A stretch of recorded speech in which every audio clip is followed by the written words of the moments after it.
essa live que eu montei justamente para a gente discutir essas práticas e discutir também as práticas dentro da literatura. Nossa! Literatura, né, principalmente da educação infantil. É. Porque eu percebo que não é só na educação infantil. A literatura é importante para nós também, como seres humanos. Né? Com certeza. Tomara, seu microfone está muito baixinho. Chega mais pertinho. Menta, você não deve ter aumentado o volume dele aí na hora de... Você pode aumentar no computador também. No computador. No computador, sim. E a Ciomara falou bem, na educação infantil é a base, né? A gente costuma desvalorizar, principalmente os profissionais da educação infantil. Fala assim, não, mas ele dá aula para a educação infantil. Esse que tem que ser o mais valorizado, porque é onde está a base. Sim. Os princípios, a estrutura está ali, o alicerce vem dali. Então, esse profissional tem que ser o que vai receber mais investimento, o que tem que ser melhor preparado, né? E porque é na educação infantil onde começam todas as coisas aí. Então. E com um detalhe, que o ensino fundamental, né, o primeiro ciclo, o segundo ciclo, seja lá o nome que der, não pode cortar o que é feito na educação infantil. Porque a sequência, né? Acontece muito, chega com 6 anos, a criança está naquele processo, continua o processo de alfabetização, que agora começa com 6 anos, de uma forma efetiva, mas os meninos estão cada vez tendo mais estímulos, não é? Não todos, mas por mais desprestigiado que seja a criança materialmente, ela hoje tem um universo de letramento mais disponível, porque as crianças são muito espertas, não é? Elas fazem as leituras incidentais e captam tudo que está por aí. Aí chega no primeiro ciclo, tem uma tendência a podar toda a ludicidade, toda a forma do círculo, da roda de conversa, da literatura como fruição. Sim. Para falar diretamente com o inconsciente, com o imaginário. Aí começa a pedagogizar a literatura e tira o prazer de ouvir uma história, sabe? Portanto, a gente precisa ter esse cuidado no romper com esse início. Eu concordo com você, que o terreno precisa ser muito bem adubado. As sementes ali plantadas precisam ser cuidadas para florescerem e não Sim. chegar e podar. Né? E a gente tem essa experiência da sala de aula, assim, das crianças no quarto, no quinto ano, eles também amam ouvir história, e às vezes e muitas vezes o professor chega e já corta. Não, eles já são maiores, eles não precisam. E a gente tem essa experiência, né? Essa vivência e essa construção até quinto ano, ouvindo história na sala de aula, não só na sala de aula, como em casa também, que isso deve ser uma prática da casa, da nossa casa. Então, literatura, gente, é para sempre. É para sempre. Tem que começar na barriga da mãe, sabe? E terminar no leito de morte da pessoa, ela ouvindo história, porque é um alimento para o nosso inconsciente. A fruição através da literatura, seja ela no gênero narrativo, no gênero poema, infantil, juvenil, adulto, é como água e comida. Não, fica faltando esse nutriente quando as pessoas não são alimentadas de literatura desde cedo. Elas vão crescer desnutridas dessa fruição, sabe? E essa falta, ela é danosa, porque o senso crítico, o desenvolvimento da criatividade, da imaginação, a ampliação do vocabulário, não é? Das reflexões, da observação do mundo em seu entorno, o exercício da dúvida, que é essencial, essencial. Então, tem uma frase que eu não sei a quem atribuir a autoria, mas que eu me aproprio dela por concordar, que diz que quem não lê corre o risco de acreditar em qualquer coisa que dizem para ela, porque ela não tem contra-argumentação, sabe? E é um risco muito sério, muito sério. Portanto, a literatura, ela é, repetindo, ela é alimento, ela é arte, né? E ela vai muito de encontro a essa base aí, né? Daquilo que a Ela gente vai o está quê? falando. Ela vai muito de encontro a essa base, essa estrutura como pessoa, de se ver como pessoa, né? Não só porque, aliás, porque não, o conhecimento de mundo, o vocabulário, né?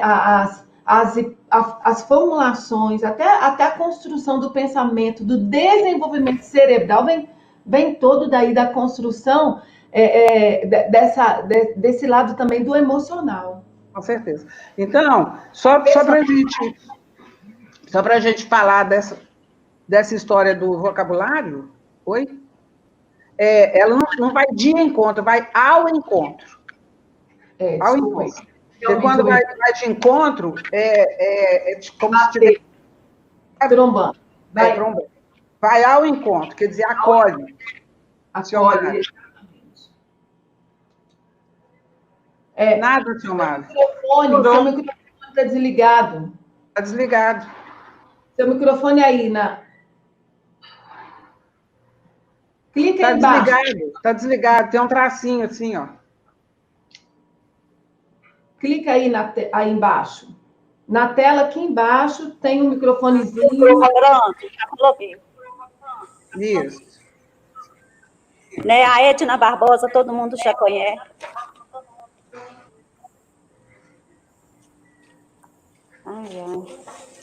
A Edna Barbosa, todo mundo já conhece, né? Escritora, contadora de história. A Madu Costa também, né? Todo mundo já conhece. Tem uma pessoa aqui do meu lado também, todo mundo já conhece, que é a Tiquininha, né? Ela vai falar um pouquinho para a gente como que tudo começou para ela, como que ela iniciou esse processo, como ela se transformou em contadora de história, né? O que a literatura, qual o papel da literatura na vida dela. Ei, gente, Edna, tudo bem? É um prazer estar aqui com vocês.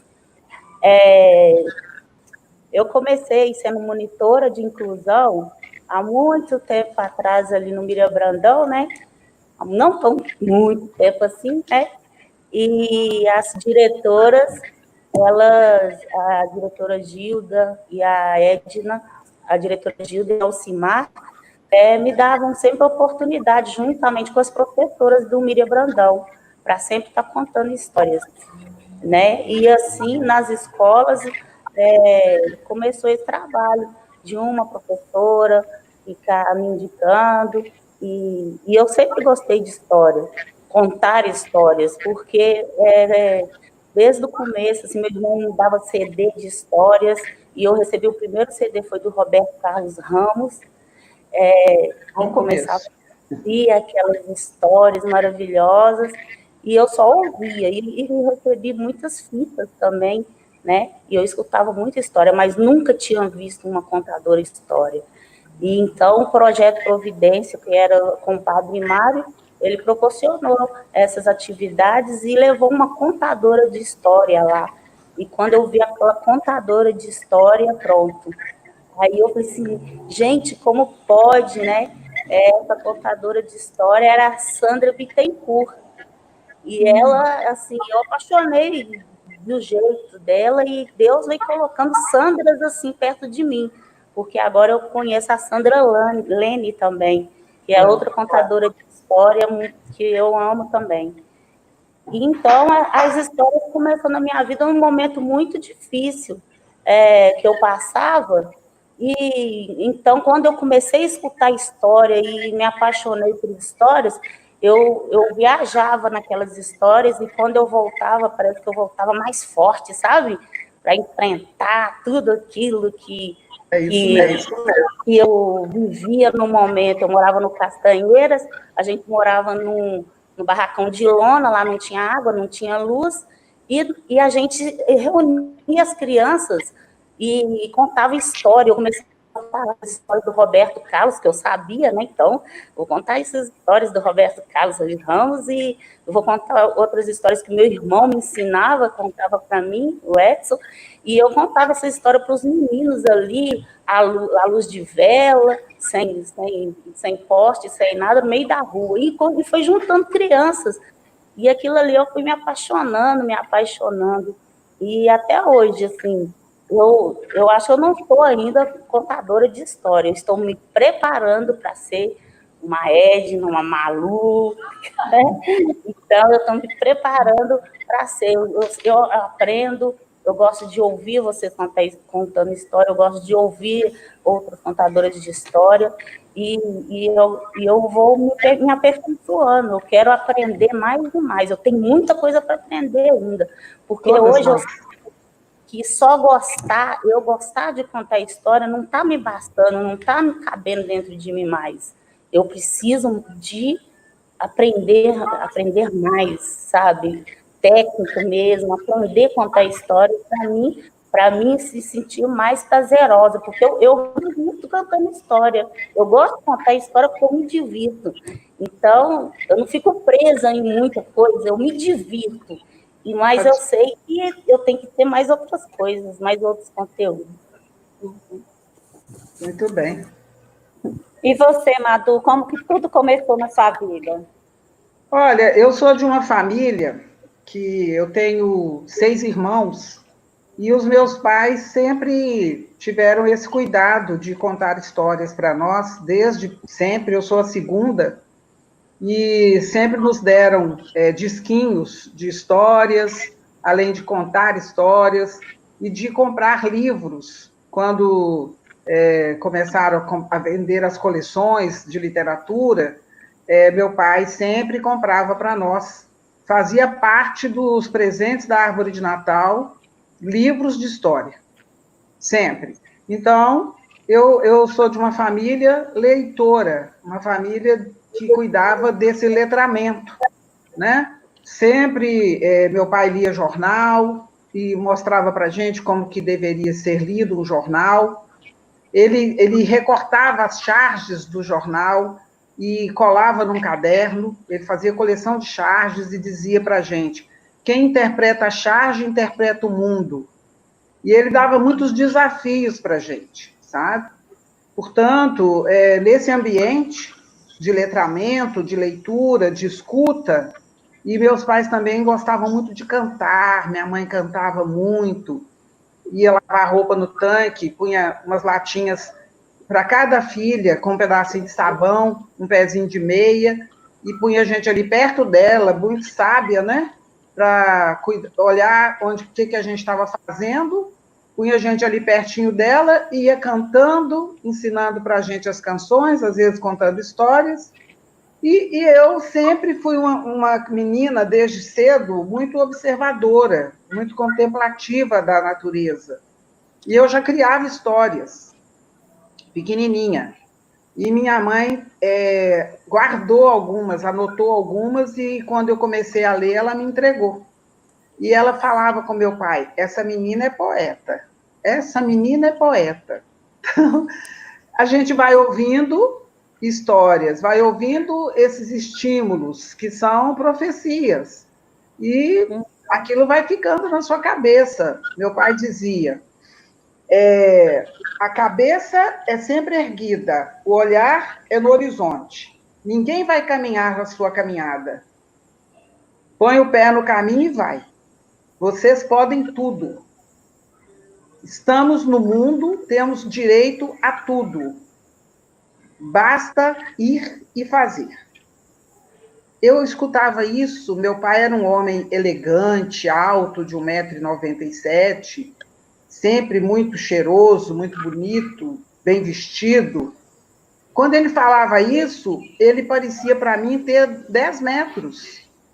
Então, esses aprendizados de escuta, de elegância, de máximas, e aí, falar em máximas, a postura da gente tinha que ser sempre ereta, cabeça erguida.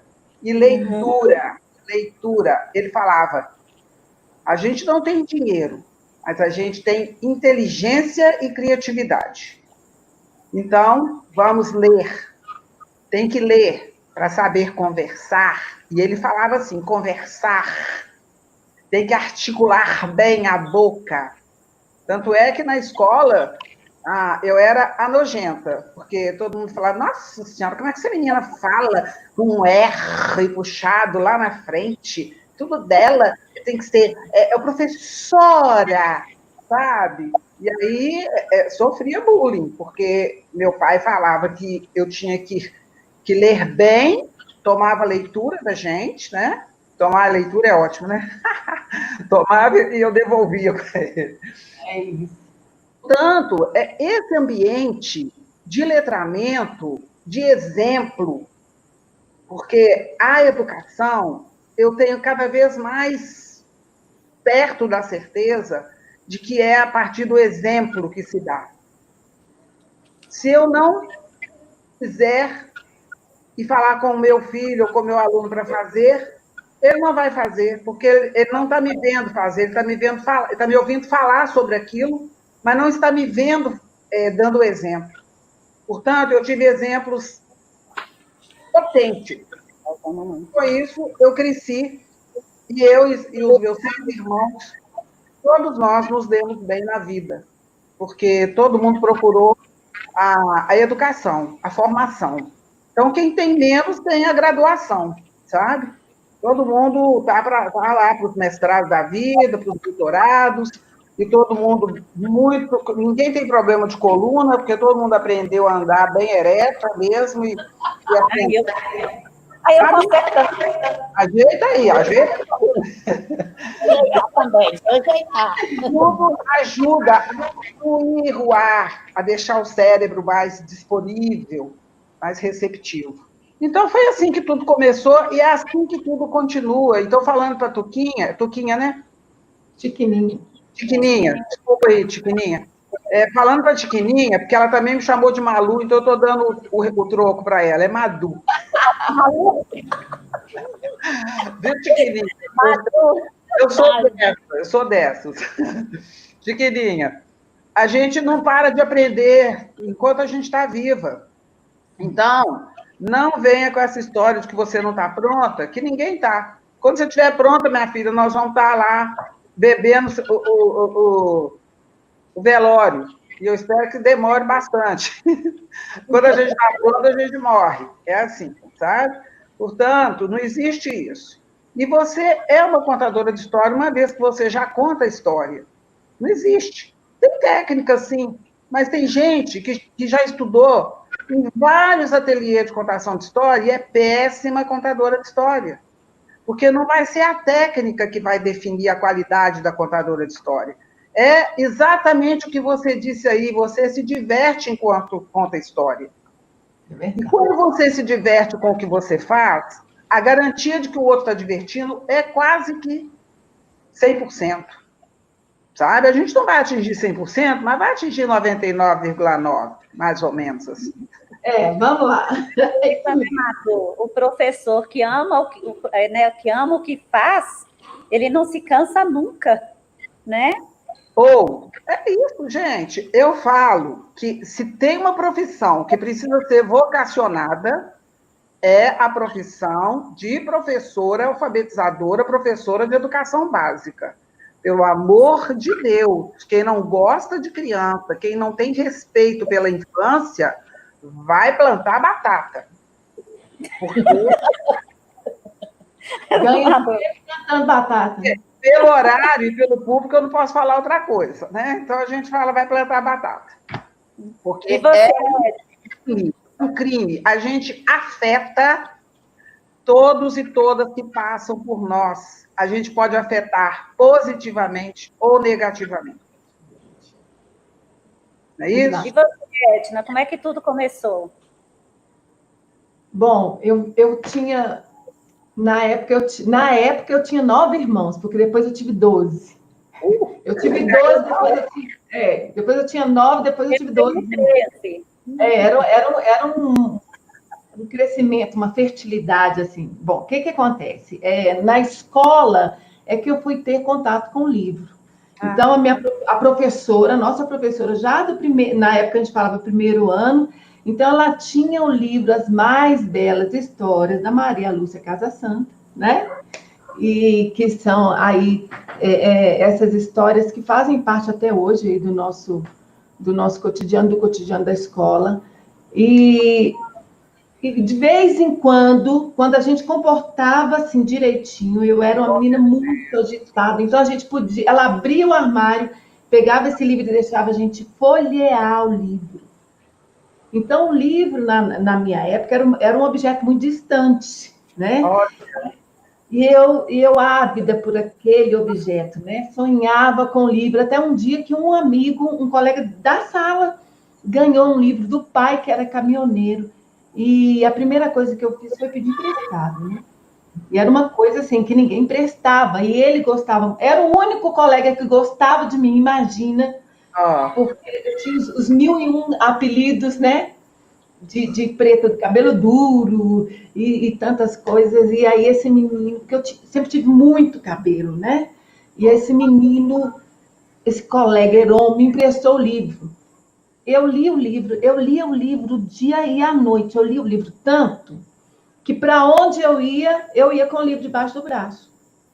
Por onde eu ia, para a casa dos colegas, dos vizinhos, não foi que eu perdi esse livro? Gente, eu perdi o livro do Heron.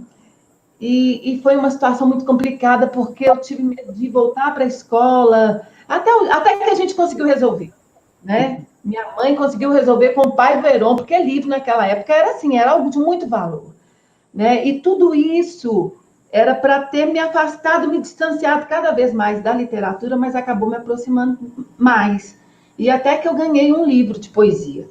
Eu ganhei um livro de um poeta de Lagoa Santa. E isso me marcou muito. Eu guardei até agora esse livro, eu tenho esse livro aí. E foi uma coisa que começou a fez parte da minha vida. Então, eu cresci. E quando casei, as minhas filhas, elas não tinham nada que representasse. Elas iam para a escola e toda aquela situação. E elas saíam de casa sendo chamadas pelo pai de minhas princesas negras, né? E aí elas iam para a escola e tinham muito confronto. E a minha filha mais nova, ela com o cabelo bem black, né? Mas ela muito clara, muito, muito. E o meu marido falava assim, não preocupa, Ruama, é porque você tem pouca tinta.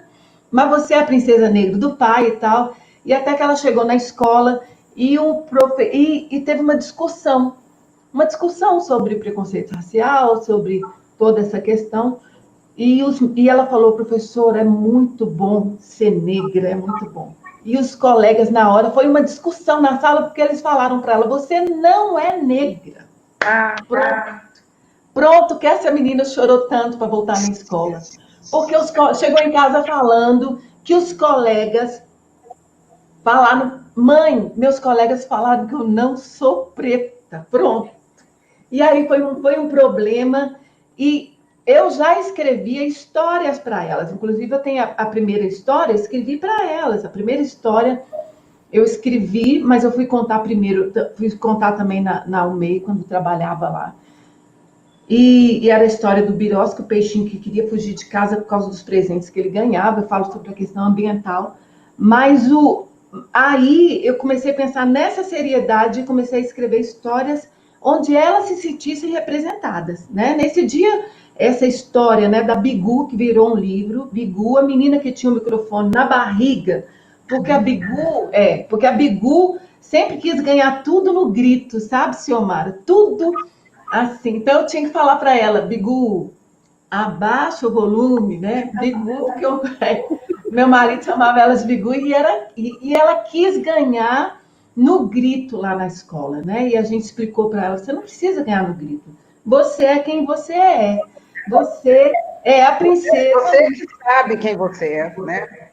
Você é a princesa negra que nós temos, é a nossa princesa negra e sempre vai ser. E de tanto que hoje elas reafirmam, né, elas têm muito orgulho disso, mas foi uma das formas que eu tive para trabalhar a literatura nessa questão, né? Eu não tenho muitos livros nessa área, mas tudo começou assim. Começou com as minhas filhas, escrevendo para as minhas filhas, porque eu já escrevia e não tinha coragem de mostrar. Eu não tinha coragem de mostrar. Eu queria que as três respondessem para mim, porque os contadores de história, eles estão aqui, somos contadores de história para crianças. Somente para criança. O que vocês acham sobre isso? Né, quando fazem contadores de história, aí eles fazem, só conta a história para criança. O que vocês pensam disso? Não, eu não ouço isso, não. No meio que eu circulo, inclusive eu, como contadora de histórias, eu tenho um repertório de histórias para crianças, tenho repertório de histórias para adolescentes, repertório de histórias para adultos, e repertório de histórias que todo público de 0 a 100 anos vai ouvir e vai gostar, porque não está guardado em caixinha, sabe? Eu penso que, respeitando os contadores de história que fazem esse recorte, é uma questão da contadora de história e do contador de história, porque, às vezes, ele não consegue mediar a história com aquele tipo de público. Eu sei de contadoras de histórias que não gostam de contar história para adolescente, pelas características debochadas dos adolescentes, pela criticidade deles, e aí evitam contar histórias para adolescentes. Eu tenho colegas contadoras de histórias que só gostam de contar histórias para pessoas idosas, vão contar, inclusive, em lar de idosos, em hospitais, para os velhos, que ela gosta de contar história. Né? E eu tenho colegas que só contam para a primeira infância. Aí faz aquele tanto de roupa, de chapéu, de flor no cabelo, de boneco na mão, né? De tambor, Chiquininha. e de tudo. Então, eu penso que é uma questão do contador e da contadora. Eu sou uma contadora de histórias que conto para qualquer público. Minha chave tranquilamente, porque eu, como a Tiquininha, eu me divirto. Então, eu acesso como é que eu vou dizer, o time do público, eu faço a leitura do público pelo olhar das pessoas, pelo gestual de corpo. Se o público está demonstrando impaciência, começa a ficar inquieto, eu falo, opa, deixa eu mudar o rumo aqui que eu não estou agradando. Não é? Então, eu penso que não, sabe, na minha experiência, eu discordo disso. Quer dizer, não é que eu discorde, eu penso que cada um se ajeita da forma que é melhor. Mas, talvez na escola, mais com contadoras de histórias que contam história para crianças. Eu, por exemplo, tive que desenvolver uma expertise para contar histórias em berçário. Porque eu recebi importante, né? Um desafio, porque os pequenininhos, ao tamanho da atenção deles. O que eu saquei? Eu sempre transformava as histórias em pílulas musicais. No instante eu ganhava os pequenininhos. Aí eu contava a história de dragões, de bichinhos, pronto. Sabe? A mão virava uma coisa, aí a gente consegue ganhar os pequenininhos. E também assim, 10 minutos com 15, você já está saindo correndo da sala. Porque os meninos já estão andando para lá, para cá, já estão espalhando na sala, já não querem saber mais. Verdade. Então, a gente aprende a caminhar na caminhada. Então, a gente vai ser contadora de história de adulto, de criança, de velho, de adolescente, se a gente aceitar o desafio de começar, experimentar. E você? Eu lembrando aqui, pegando o gancho dessa experiência do berçário, né? Eu comecei a ter algumas experiências no berçário também. E a gente tem que fazer isso, né? Essas pílulas musicais bem pequenas, porque a concentração das crianças são pequenas, mas é muito interessante, porque a cada pílula que você termina é um aplauso, eles vibram, né? E é muito interessante como eles mudam até performance, até conceitos que eles estão aprendendo, como que isso na verdade, é consolidado a partir da contação de história. E agora, eu já vi muito, tá?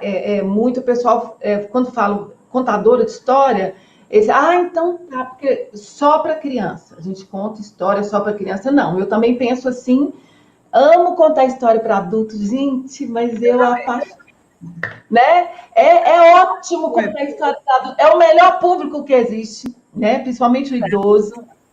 Eu não sei se é o melhor, não, mas eu gosto. Eu gosto muito de contar história para criança.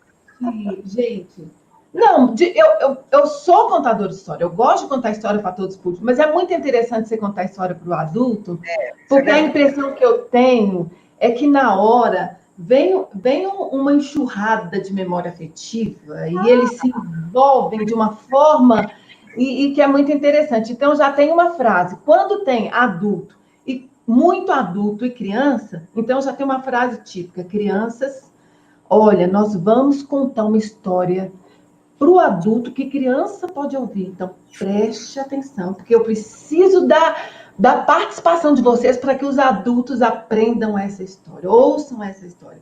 Então, assim, para atender os dois públicos, né? Porque tem hora que a gente tem que atender os dois públicos, né? Mas que o pessoal rotula muito, tem muito, viu, Madu? Muito. Assim, a escola fala que você é contadora de história, já pensam, eles já direcionam os convites, tudo é bem voltado para a criança mesmo. Pra criança. E você, Chininha? Igual eu falei, de me dividir contando histórias, mas por ter esse problema que eu acho que eu tenho de fazer, de só gostar de contar histórias, eu tenho um certo medo, assim, receio de contar para os adultos. Eu não sei se eu posso fazer do mesmo jeito que eu vou fazer criança, por exemplo. Eu vou contando, vou falando, conversando, e se dá um bizil que sempre dá comigo, aí eu posso brincar, eu posso ali com as crianças, né? Agora, com adulto, eu já fico mais assim, né? Mas o pessoal já me chama, fala assim, você vai contar para adulto, você vai contar para criança. Aí, ou no asilo, eu falo assim, não, eu vou porque eu quero ter essa experiência. Mas eu quase todas as vezes eu fico diarreia, dor de cabeça, né? Não, aí não é divertido, né? Então, mas na hora que a Madu falou, Tiquinha, desculpa. Estou lá contando, acabou e pronto. Então já foi. Mas é o que a Madu falou. No conduzir da carruagem que a gente vai criando essas estratégias aí. A gente vai percebendo se está cansativo na expressão deles. Aí a gente já muda a estratégia ali na hora, a gente vai fazendo isso. Até com as crianças a gente faz isso, tem certeza que você faz isso. Quando você começa a perceber que a criança que perdeu a concentração, que já começou a dispersar, a gente já muda a estratégia. Com a adulta é do mesmo jeito. Olha, tem uma pessoa perguntando aqui. Eu ouvi essa pergunta, eu falei assim, mas eu acho que é só para adulto. Como que é difícil, né? Na hora que eu li assim, eu falei assim, nossa, essa pergunta é muito difícil responder, porque se adulto tiver o coração de criança, para todo mundo vai. Se é só um adulto ter o coração de criança. Mas na hora que conta história, todo adulto vira criança, porque é a criança interior que escuta a história, sabe? Acho que é Saio, está perguntando como nós fazemos para contar história para os adolescentes, né? E a Raquel falou que amou pílulas musicais aqui. Tem duas mensagens aqui. São pílulas musicais para os bebês, né? Saio, olha, eu tenho uma... a Juliana também amou as pílulas musicais. Eu tenho uma coisa comigo que eu sou muito moleca, muito molecona. Então, eu já trabalhei com os adolescentes na escola integrada, a rede municipal de Belo Horizonte, e eu me dava super bem com eles. Então, eu tinha o linguajar deles. Aí, eu, às vezes, chegava e falava assim, qual é, cara? Eu tô querendo contar uma história aí, pô. Vou ficar calado, não? Qual é? Aí eles rachavam de rir, falando, Madu é doida, Madu não sei o quê.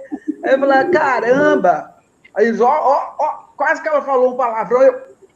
Então eu entrava, eu entro na deles, ganho a escuta deles, e aí eu pesquiso. Eu vejo o que eles gostam, que tipo de história que eles gostam, não é? E aí eu estou falando da minha experiência com os meus alunos. Quando eu sou chamada para contar história, por exemplo, num salão do livro, que aí me diz assim, o público vai ser adolescente. Aí eu, às vezes, relato um caso da minha própria vida, né? Ano passado mesmo aconteceu isso comigo. Aí chegou aqui tanto de adolescente.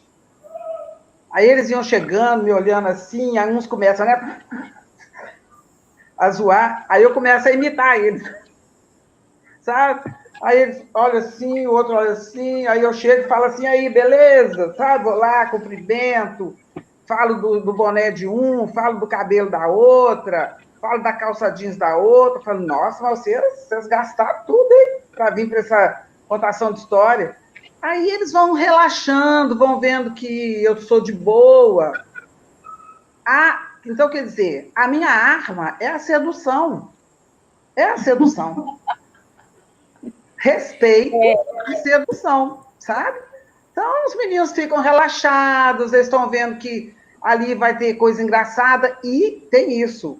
História para adolescentes tem que fazer rir, tem que ter uma pitadinha de malícia na medida, para não ficar vulgar, porque essa é a fase que eles estão com os hormônios pipocando, não é? Aí você olha assim, ó, aquele olhar de paisagem que é para ninguém, mas todo mundo fica achando que você está olhando para alguém e fala assim, você está gostando, né? Já vi que você vai aplicar essa parte da história aí para cantar, menina. Ó. Aí eu de olho. Aí, tchá, sabe? Então, assim, eu uso desses artifícios, respeitando, o respeito esse aí é o primeiro, é o cartão de visitas. E a sedução. E aí você vai vendo, os meninos estão gostando das suas tiradas, das suas brincadeiras, das suas insinuações, você tem que ter o time para saber a hora de parar. Porque se você excede nas brincadeiras, você passa do ponto. Portanto, é um limiar delicado. Adolescente, ele está prestes a detonar com você. Portanto, você tem que ficar ali, ó, observando, fazendo a leitura da cara deles. Você não vai atingir a todos, mas se você vê que você está atingindo uma maioria bacana, você está no caminho certo, tá? Então, comigo flui bem, assim. Espero ter respondido minimamente. Ô, Edna, fala um pouco dos seus livros para a gente. Bom, eu tenho 12 livros editados, mas os outros estão, a gente fala no forno, né, lá na gráfica. Eu comecei escrevendo, foi o Birosca, né? Birosca quer fugir de casa, e é muito engraçado, você tá lá contando história para adolescente, você chega com o livro do Birosca, né? Que ótimo. O que eles riem, então, geralmente eu pego adolescente é mais pela emoção, indo no jeito deles, na experiência, né, daquilo que tem a ver com a vida deles mesmo. Mas o Birosca é para o público infantil, sim. Os meus livros são para o público infantil. Birosca quer fugir de casa é uma história que acontece no Parque Municipal e que o peixinho quer fugir por causa dos presentes que ele ganha lá e até que aparece a Dona Carpa, né, para ajudá-lo, para fazer uma campanha educativa. E do Birosca surgiu o Birosca e a Jaqueira. Aí o Birosca e a Jaqueira já tem uma experiência com poema, né, porque o Birosca, ele acordava todos os dias assim, ao som né, da voz da Dona Jaqueira, ouvindo poemas da Dona Jaqueira. Acordava ele assim, e eles ficaram amigos, até que a Dona Jaqueira tem que ser cortada. Porque lá no Parque Municipal tem aquela história das jacas, não é isso? Sim. Tem as jacas, a Alice desespera que as pessoas... O pessoal lá do parque me contou que a Alice desespera, só quem ganha mesmo são as grávidas, os idosos, porque... Eu também fiz aquela jaca, ela não conseguiu, não. É a lista de prioridade mesmo, Então, a jaqueira, que já tem mais 100 anos, vai ser cortada. Aí eu vou trabalhar a perda, né, para criança pequena. E é muito interessante, porque ela é cortada mesmo, e o Birósca tem que arrumar um jeito, né, para continuar ouvindo os poemas. E aí eu falei para vocês que eu tinha muito medo de contar, de mostrar aquilo que eu escrevia, até o dia que eu mandei essa história do rato, o rato que queria morar na escola. Eu contei essa história, mandei essa história para um concurso, e eu não tinha olhado de onde era o concurso. Essa história eu gosto de contar para os adolescentes. E o Rato Zé, porque o Rato Zé ele é muito voado. Ele não presta atenção em nada que as pessoas falam. Tudo que entra aqui, sai aqui, não fica nada aqui, é esse rato. A professora diz, menino, você está no mundo da lua, então, esse é o Rato Zé. E o Rato Zé, eu mandei essa história para um concurso, e quando eu recebi o convite para ir lá receber o prêmio, né, da história do Rato Zé, do concurso, que era no Salão do Livro da Imprensa, lá em Genebra, na Suíça. Aí eu fui lá. Menina, é muito engraçado meu marido contar que a gente parcelou a passagem e foi lá para a Suíça para receber o prêmio. Né? E aí o Rato Zé, o Rato Zé ampliou assim que legal essa carreira literária. E aí eu escrevi o Calango Tango, o calango que tem um pedaço do rabo. E eu sempre falo que eu gosto de pensar como criança pensando. Como é que a criança fica vendo aquele tanto de calango na rua da minha casa? Aquele tanto de calango perdendo o pedaço do rabo ali na hora que atravessa a rua. E eu escrevi a história do Calango Tango. Os meninos, então, gostam muito dessa história. E tem a formiguinha minha e o tamanduá bandeira. O que acontece? Por incrível que pareça, aqui são mais, né? São animais e tal. E insetos e tal.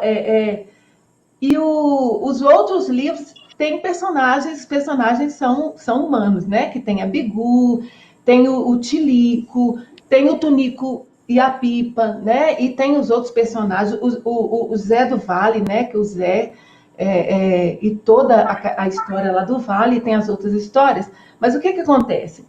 A Formiguinha Ninha virou um musical. É um musical. Ela sofre bullying do Tamanduá Bandeira, gente. E aí ela tem uma situação toda muito complicada que ela precisa resolver. E até que acontece algo inusitado com essa formiguinha, com o tamanduá, porque ele vê um punhado de... Vou contar um segredo para vocês. Ele vê um punhado de pimentas do reino e suga, achando que eram deliciosas formiguinhas. E quem socorre ele? Quem socorre é o Tamanduá Bandeira. Então, assim, eu tenho esses livros, mas as outras histórias ficaram lá no forno exatamente no início da pandemia. A gente teve um problema e não deu nem... Ficou parado para estar pronto. Os livros estão, entre aspas, prontos, mas não estão aqui. E eu espero, assim que estiver pronto, poder apresentar para vocês. Esse, né, dos meus livros, essa é uma parte do meu trabalho. Né? Vai ter oportunidade para falar depois da outra parte ou não? Acho que dá. Depois, né? Então tá. Então depois eu falo. Ô, Matu, agora ficou para você duas perguntas. Os seus livros contam a história de culturas africanas. Queria que você contasse um pouco como que surgiu isso, como que são essas histórias. E também tem alguns livros seus que você busca a produção de textos irrigado pela arte imaginativa. Então, como é isso? Eu queria que você falasse da cultura africana e dessa arte imaginativa que você coloca no seu... A questão da africanidade nos meus livros é de onde vem a minha ancestralidade, não é? Então, ser negra no Brasil é assim, matar 10 leões por dia. E, na infância, as crianças não se veem representadas no protagonismo da literatura. Não é? As escolas ainda são presas, voltando lá no começo da nossa conversa, aos padrões dos clássicos da Branca de Neve, da Cinderela. Não tenho nada contra. Eu não tenho nada contra. Sim, Mas só que a gente está num país que a maioria é negra. E aí a princesa é branca, a rainha é branca, não é? A Chapeuzinho Vermelho é branca, a gente sonhava fazer esses papéis, né? a Rapunzel é branca. E onde é que estão as crianças negras representadas na literatura infantil? Onde é que estavam? Hoje elas já estão, mas parando, são muito pouco. Como a do protagonismo negro na literatura infantil, sem permear os valores civilizatórios africanos, que estruturam a identidade do povo brasileiro. É o povo negro que construiu esse país, né? Que pôs a mão na massa e que levou todas as chibatadas aí, e até hoje está aí morrendo. Portanto, é a partir da minha própria experiência de ser negra e de vivenciar na minha história a dor e a delícia de ser negra, é que eu deixo essas marcas identitárias. Não tem como uma pessoa negra escrever e colocar as personagens dela. Era uma vez uma menina lourinha, dos olhos azuis, ela, né, tinha um nariz fininho, um cabelo lisinho, de jeito nenhum. Eu preciso cuidar das crianças negras como espaço de representatividade.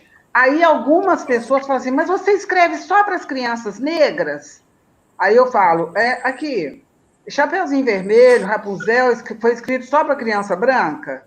Não, gente, literatura é para todo mundo. Por isso que precisa ter todo mundo na literatura, sabe? É para a criança branca ver que a criança negra também é princesa, que a criança negra também pode brincar de boneca, pode jogar bola, pode subir em árvore, ir no rio. A criança negra, ela pode fazer tudo que a criança japonesa, holandesa, de qualquer parte do mundo, a indígena, sabe, a cigana, a russa. Então, o propósito do protagonismo negro na minha literatura, na maioria das minhas histórias, ele é político, ele é ideológico, ele é reparador, para que haja equidade na representatividade da infância, nessa diversidade que somos nós, brasileiras e brasileiros. Giovana, você está dançando aí, por que você não... Minha filha... Isso é a felicidade. Isso é a felicidade. Então, aqui, ó. Lápis de cor. A gente quer mostrar, às vezes não mostra, está aqui. Acho que está dando para ver. Lápis de cor. Esse é um livro também que fala um pouco da educação ambiental, porque o menino Luan, essa é uma ilustração preciosa do Josias Marinho, um ilustrador premiadíssimo, né? O Luan estava no quarto dele, no computador, e aí ele escuta os homens cortando uma árvore perto da casa dele. Aí ele fica muito chateado e fala assim, como assim? Cortando uma árvore aqui em frente à minha casa? E ele começa a protestar, né? Contra o corte de árvores. E aí ele resolve fazer uns cartazes para protestar. No que ele está fazendo o cartaz, o lápis dele quebra a ponta. Ele vai fazer a ponta, aí ele se dá conta de que o lápis é feito de madeira. Ele entra num conflito. É uma história bem legal, não vou contar ela aqui agora, né? Esse aqui é o Caixa de Surpresa. O personagem principal é Vitor. Ele quer dar um presente para uma pessoa muito especial, e os personagens são todos negros, mas ele não quer comprar, ele quer ou fazer o presente ou encontrar na natureza.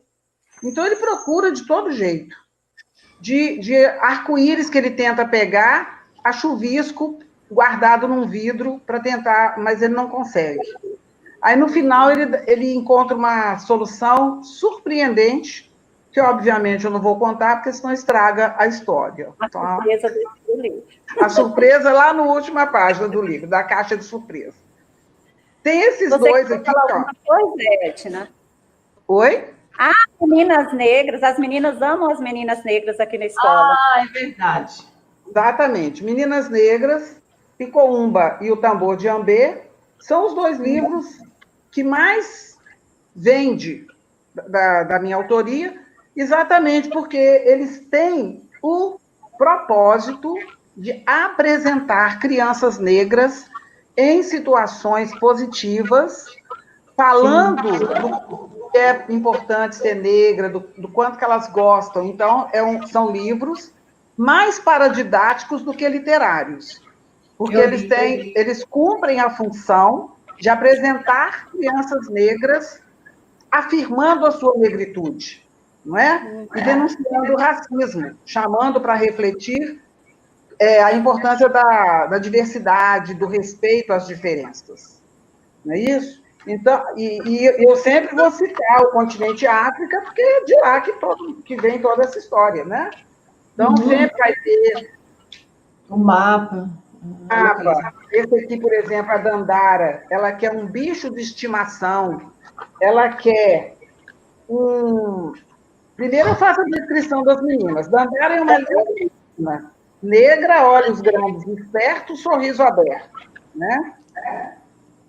Aí ela quer um bicho de estimação. Aí eu pergunto para a meninada, vocês têm bicho de estimação? Tem, coelhinho, gatinho, cachorrinho. A Dandara quer uma girafa ou um leão. Ela quer um tigre pintado no chão e muita zebra no seu colchão, para introduzir a temática dos animais africanos, né? Então, texto curto, é uma narrativa poética, com metáforas, aliterações, que as repetições, como você formulou uma pergunta, porque às vezes a criança pede para repetir aquela mesma história, eu já aproveito esse gancho aqui. Então, assim, a criança, ela necessita de repetições, que essas repetições, elas ajudam a resolver problemas do inconsciente, né? Então, às vezes ela nem sabe que problema é, mas toda vez que ela escuta aquilo diz alguma coisa para ela. Em algum momento vai dar um start, né? Um insight. Portanto, não só na mesma história ter aliterações é importante, como atender ao pedido da criança.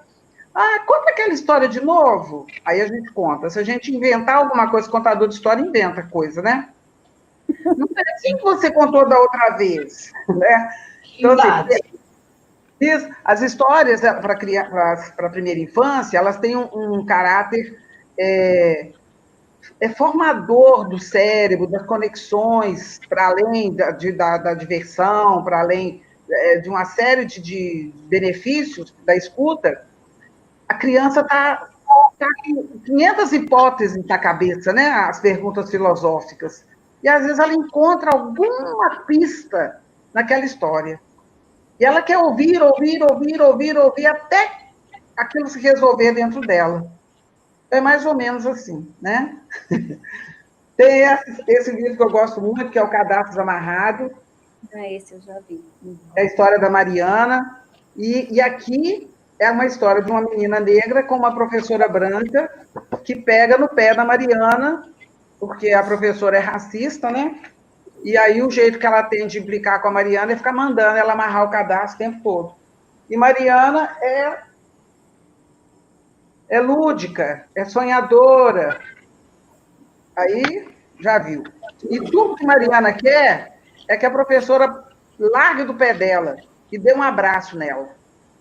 Mas o livro termina sem a professora dar o abraço, sabe? A meninada falava assim, não, Madu, por que a professora não deu um abraço na Mariana? Eu falava, gente, acontece. Tem professora que não dá o abraço nas meninas negras, não. Só abraça as lourinhas do olho azul. E eles vão na frente, sempre. A gente sabe. Esse livro aqui, eu publiquei lá em Moçambique, 2015. Eu estive em Moçambique pela primeira vez em 2014.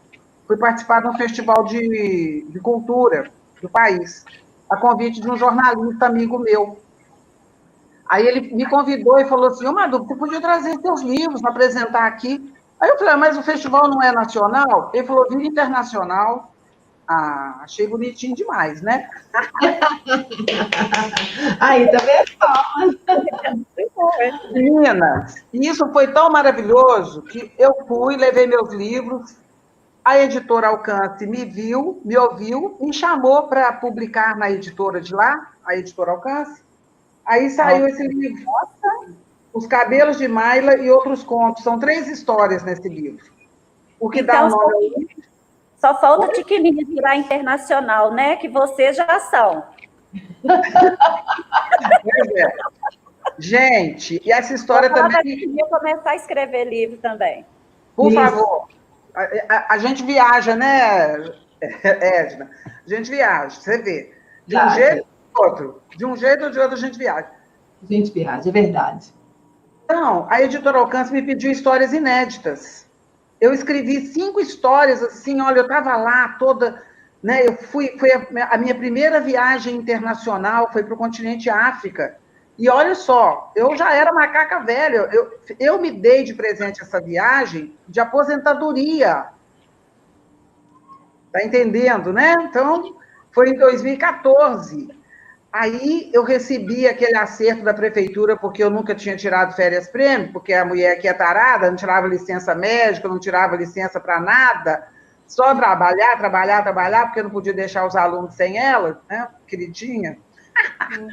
Enfim, aquilo que a gente falou da paixão. Eu sempre fui apaixonada pela sala de aula, pelos meus alunos, ninguém mexia com meus alunos, botava tudo embaixo da asa.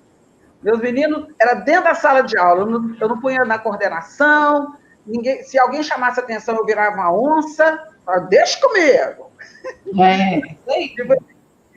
Então, Ô, meninas, nós estamos... Ah, pode terminar.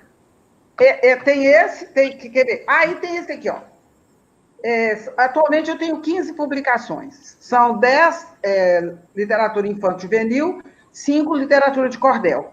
Esse Outra Vez, Mariana, ele é a réplica do Cadastros Amarrado. Mariana está aqui, é uma tríade. Mariana está aqui, Mariana está aqui, Mariana está aqui. Os leitores me escreveram reclamando da professora não ter dado um abraço na Mariana. Aí eu escrevi essa história, Outra Vez, Mariana. A Mariana resolveu o problema dela, ela mesma. Ela falou, chega desse negócio, eu estou querendo esse abraço, eu que tenho que dar um jeito. Então, ela fez um desenho pedindo para a professora um abraço, desenhou uma menina com o braço aberto, pedindo um abraço. Entregou o desenho para a professora com um recado. Professora, não me mande amarrar o cadarço, abra seus braços e me dê um abraço.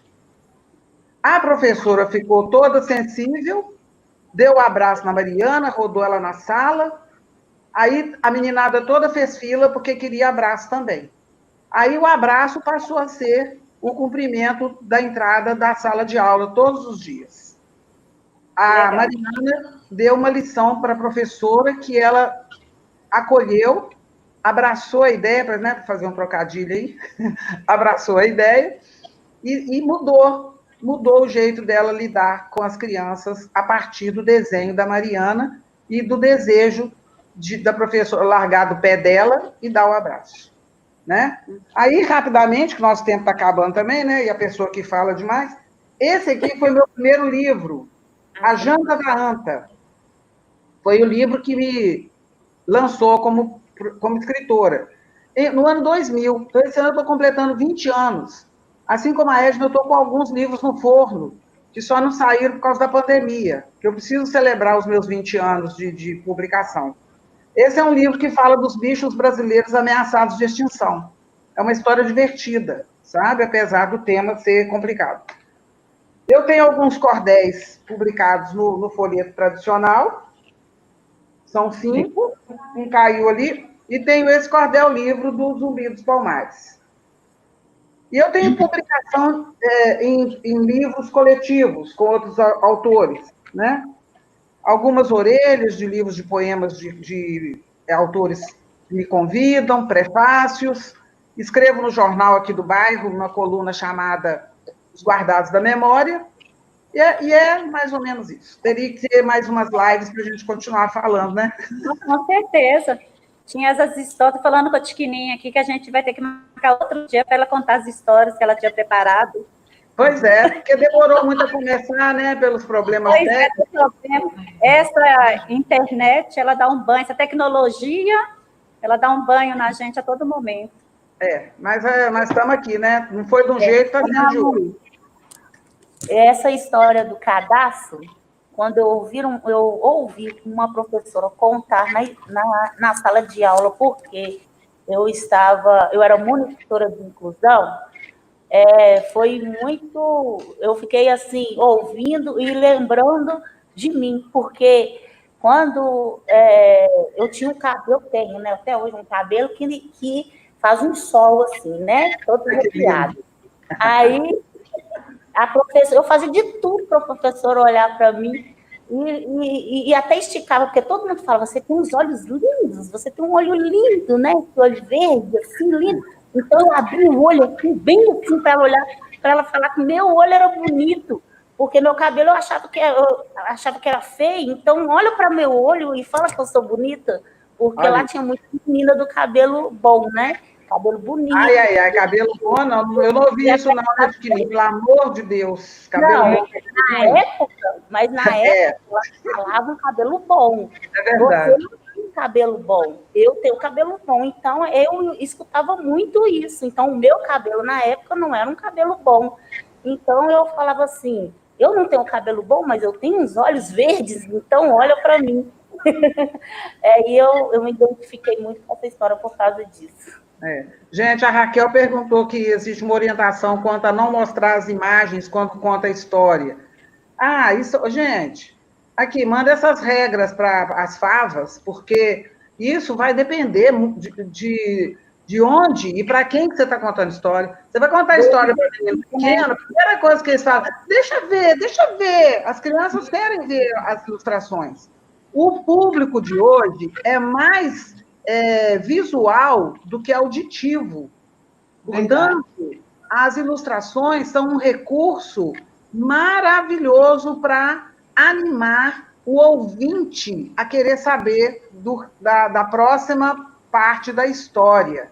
Então, aqui, a gente escuta tudo, mas a gente filtra, porque se você for escutar tudo e achar que tudo é verdade absoluta, estamos ferradas, né? Depende do objetivo do professor, né? E de quem está contando a história, né, Madu? Às vezes... Olha, eu acho que depende do público. Se o público está pedindo para ver a ilustração, se você não mostrar, você já tirou o interesse da turma para ouvir a história. Até porque a história, a ilustração é a história contada de uma outra forma. A criança lê na ilustração, ela vê na ilustração algumas coisas que nós não vemos ou que nós não lemos. Então, é muito importante. Eu peguei esses livros todos, sabe, Madu? Até da ilustração, a forma de contar, a história. Antes eu tinha feito a partir do cérebro, do funcionamento do cérebro. O que acontece com a criança quando ela está ouvindo a história? E aí eu fiz um curso para pais, que era o CCH, Criando com Histórias. Que legal. Sabe?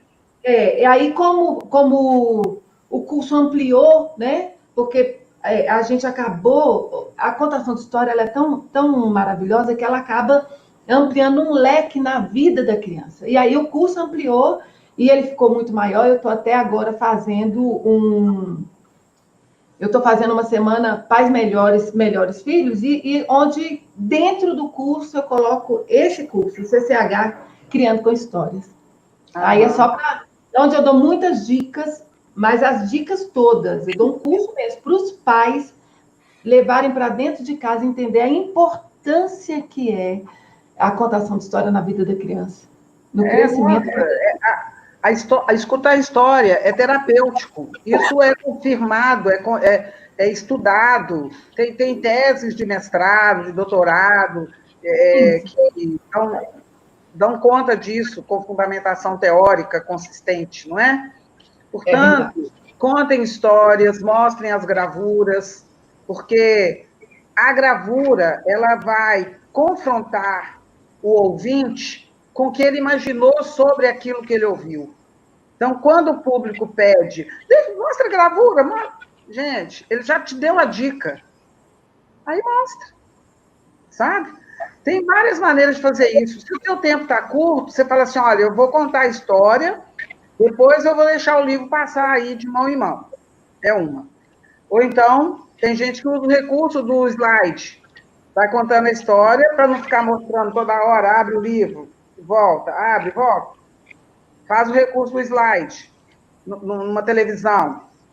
Vai mostrando a história, ou num aparelho clara. Funciona super bem, sabe? É isso. Mas atenda o seu público. Tem a expectativa da próxima página também, vocês já usaram a expectativa? Vou falar rapidinho, tá? A expectativa da próxima página, eu gosto de fazer com os meninos. E o que será que vem agora, hein? O que será que vai acontecer? Os meninos ficam desesperados, querendo saber o que tem na próxima página. A gente faz todo um suspense, né? Até que a gente abre a página e vê lá, né? A outra parte da história. E os meninos gostam. Então, muito importante. A ilustração né? Já tem até uma briga aí dos ilustradores que querem ser coautores, né? Que querem dividir aí todos os recursos, os resultados da edição do livro como autor, por entender a importância que tem da ilustração. Os meus livros já são assim. Ou eles recebem pelo trabalho deles de ilustrador, ou eles recebem a porcentagem mixaria que o autor recebe, no meu caso, né? 10%, gente. 10%. Vou dançar de novo, tá? Geralmente. Vou dançar de novo. Mas eu ainda acho que o melhor, Madu, é pagar o ilustrador o trabalho dele já né, o trabalho que vale, é um trabalho valiosíssimo e já paga para ele no início e aí a gente vai fazendo o restante que tem que fazer. Você tem uma editora própria? Olha, o que acontece? Eu tinha uma editora que fez o Birosca e fiz o Calango Tango Independente, E aí eu comecei a ter alguns problemas e também para essa distribuição, e aí nós resolvemos abrir a R3, porque eu tenho 3 filhas, né?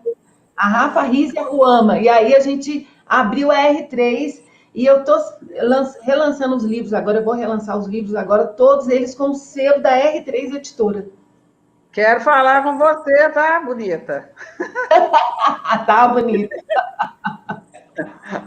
Eu acho que eu também vou entrar em contato com ela. Estou precisando celebrar meus 20 anos, estou atrás de editora. Infelizmente, o tempo está acabando, né, gente? Vocês estão vendo aí na live. Mas eu queria que vocês fizessem as considerações finais e pensando, dar um conselho para pais e professores nesse tempo de pandemia, né? O que é que vocês sugerem para os pais em relação à literatura, né? Para os professores e para os pais?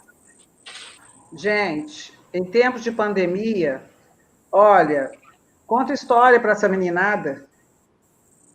E tem jeito de dar aula de geografia, contar história, tem jeito de dar aula de matemática. Eu mesma criei uma história, quando eu fui introduzir números decimais, eu inventava um monte de história, até para menino memorizar fatos fundamentais, eu inventava história. Não tem erro. Pais, a coisa mais deliciosa que tem, amontoa todo mundo na mesma cama e conta história. Ou no chão da sala, ou vai para o quarto dos meninos, onde for, né? A casa que não tiver essa possibilidade de quartos separados, junta no lugar que todo mundo puder juntar e conta história de terror, conta história da sua vida para os seus filhos, como é que era na sua infância, as facilidades, as dificuldades. É muito importante, conta a história dos seus pais, dos seus avós, veja até onde que você tem essa memória ancestral da sua família, da sua árvore genealógica. Olha, isso vale por qualquer currículo de dígrafo, encontro consonantal e blá, blá, blá, blá, sabe? Que ninguém merece. Do mais, eu quero dizer para vocês que eu adorei, tá? Brincar com vocês, falar de literatura, como a Filhinha falou, a gente precisa se divertir com o que a gente faz. E essa é a grande sacada. Se você não estiver se divertindo, tem algo errado. Então, procura ver o que está pegando, porque divertir é preciso. E ler e contar história é a grande diversão da vida. De 0 a 100 anos, eu recomendo. Obrigada e até a próxima. Daí, Edna. O conselho que eu queria dar para os pais para contarem a história nessa época de pandemia é tudo isso aí que a Madu é tão interessante como ela pensa, como eu penso, assim. E o que eu queria colocar é exatamente isso, que o momento de contação de história, ele instala um momento de afetividade muito grande, e isso é importante para a formação de memórias afetivas, para gerar prazer tanto por aprender, quanto por se relacionar em família. E esse momento ele vai fortalecer os vínculos entre pais, entre irmãos. Então, isso é muito importante nessa época de pandemia, onde nós estávamos com os vínculos tão enfraquecidos, né? Porque a gente que está na escola sabe que menino que tem com vínculo enfraquecido em família é o que mais tem, né? Crianças com problemas enormes, N problemas, exatamente por essa falta desse vínculo entre pais e filhos, desse cuidado. E muitas vezes os pais não têm tempo, falam que não tem tempo para ficar com o filho, para cuidar, mas no momento de contação de história você resolve isso. Agora, eu falo muito disso nessa semana, pais melhores, melhores filhos, e a veia é exatamente essa. O tema transversal é a contação de história, está lá no meu canal do YouTube, Edna Barbosa, ou no Instagram, Edna B. Vocês podem conferir lá e fazer parte dessa semana que está sendo muito importante, muito, muito maravilhosa para tudo. Para mim, só encerrando, 2 palavras, respeito e sedução. Essas 2 palavras conjugadas, elas te garantem uma boa disciplina entre pais e filhos, entre professores e alunos. Não tem erro. Eu me coloco no lugar do outro, faço esse exercício de empatia. Eu gostaria que fizesse assim comigo? Não. Então, eu não vou fazer com o outro. Não é assim? Então, eu encerro com essa reflexão. Faça com o outro aquilo que você quer que façam com você. Com certeza. Obrigada, Meninas. A gente tem que encontrar de novo no YouTube para dar certo. Você queria estar rindo aí de quê? Você é ótima, você é maravilhosa. Isso é porque você não me viu de biquíni.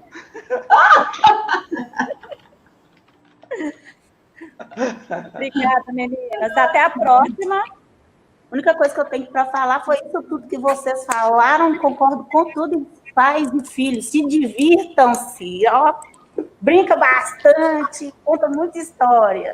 Isso aí. Tchau, gente, para vocês, grande abraço.